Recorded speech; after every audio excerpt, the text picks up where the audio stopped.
Okay, so this is pretty much the entire all 10 steps of glycolysis. Okay? Now, you in high school you won't ever really be expected to memorize all of them, but knowing them is actually pretty good because it gives you a deeper understanding and appreciation in terms of what is exactly going on. It does help you to explain it, and in some ways, by second year, first or second year university, they will expect you to know it. Okay, so so in some ways, I'm just gonna go over how I would remember this, how what works for me in terms of memorizing it. Now, for you, it might work differently. Okay, different people do things differently. What I like to do is I like to remember what kind of things is happening. So it's almost like memorizing a story. Memorizing a story is always much easier than memorizing random names to me. Also, another thing too is for some reason, I don't know why, I remember numbers relatively okay, order of numbers. So what I would remember is that this is 10 step. The order of numbers would be 6616 3 G3P, and then I have 1332 none. Okay, in some ways it's not that hard to remember, to memorize.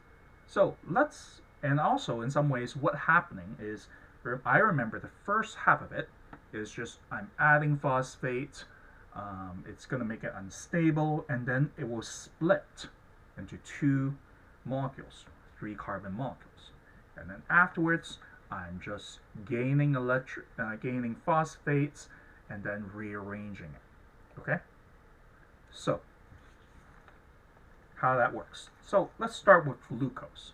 Okay, I remember that it's glucose, and I'm adding phosphate to it, and I know it's phosphate because the enzyme is kinase. Okay, the enzyme is kinase. So in some ways, every time in biochem you see kinase, you would know pretty much that uh, a phosphate's being moved around. So if you look here, kinase, kinase, kinase, down here, kinase. So every time you see kinase, you see phosphate being moved around.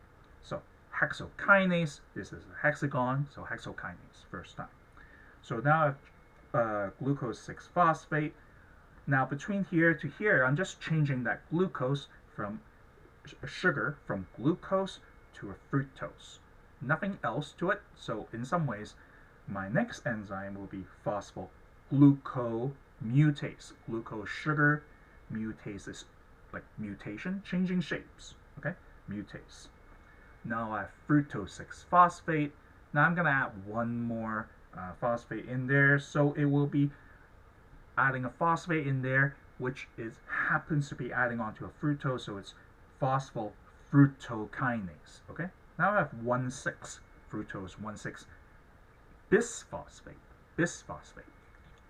If you look around in this whole entire thing, you only have bisphosphates. You don't have diphosphate. So that's another thing for me to remember. So now I have fructose 1,6 bisphosphate, and this is the part where it's going to split. I will have G3P, glyceraldehyde 3 phosphate, and then I have this thing called DAP. Okay, and I remember DAP will become G3P with this enzyme here. Okay, with this trilose phosphate isomerase. Okay, phosphate because this is phosphate. This is a 3 carbon sugar, so it's triose. Isomerase means I'm just rearranging things. Okay, you will notice that every time you see isomerase, you're rearranging the molecules into its isomers. Okay, so that helps me remember. Now I have I have a G3P, glyceraldehyde 3 phosphate. I come to here. Now, this is the only step where, remember, I would remember 6616 31332 none. So going from 3 to 13 means I have to add a phosphate. So that's where it will happen. So that's where it will happen. And also I will remember that, hey, this is the one and only step where I will lose hydrogen. Well, it's not quite just losing hydrogen. You're losing electrons, but hydrogen comes along with it too. So in this case, because I'm losing hydrogen, it will be a dehydrogenase. Okay, trilose phosphate dehydrogenase. Okay, so 3-carbon sugar. Now I have 1,3. It's bisphosphoglycerate. Now, and also another thing too, if you want to link that to other memory, remember in your fatty acid you have, no, in your lipids you have fatty acids linked to a glycerol or glycerol, or sometimes it would be called glycerate. So 3-carbon glycerate hopefully help you remember. So now you have 1,3-bisphosphoglycerate.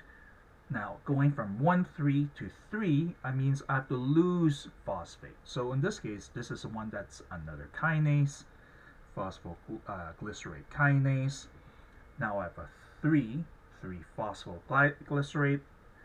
Now if you look here, from 3 to 2, it's really just changing the location. So I'll have another phosphoglucomutase, same thing as what I had in the earlier step. I'm just changing it, okay? Changing the molecule. I'm not adding things to it. Now, after I have 2 phosphoglycerates, I would kind of help me. Now, this other enzyme, endolase. Now, I don't have another way to remember it. I know that's also about changing form of the sugar, but for this one, I just have to straight up memorizing it. But it will help me to go from 2 to none, and none have a lot of N's. So that's how with phosphonendopyruvate. And then from PEP, phosphoendopyruvate, you go from none to pyruvate. From pyruvate. So if you think about it, phospho something endopyruvate, to go from pyruvate, I have to lose another phosphate group, so it will go from pyruvate, so it's just pyruvate kinase. I'll be losing phosphate group, and this is acting to give me the pyruvate. Okay, so in some ways that's what I would do to help me memorize it. There will be a lot of straight up memorization. After all, you're in bio. But figuring how different tips to help you memorize will make it much easier. Once you learn enough organic chemistry, it will entirely make sense how the mechanism works and why it makes sense that way. But before you do that, you just kind of have to straight up memorizing it, and understanding these terms will make your life easier. Okay? I'll do the same thing too for the Krebs cycle.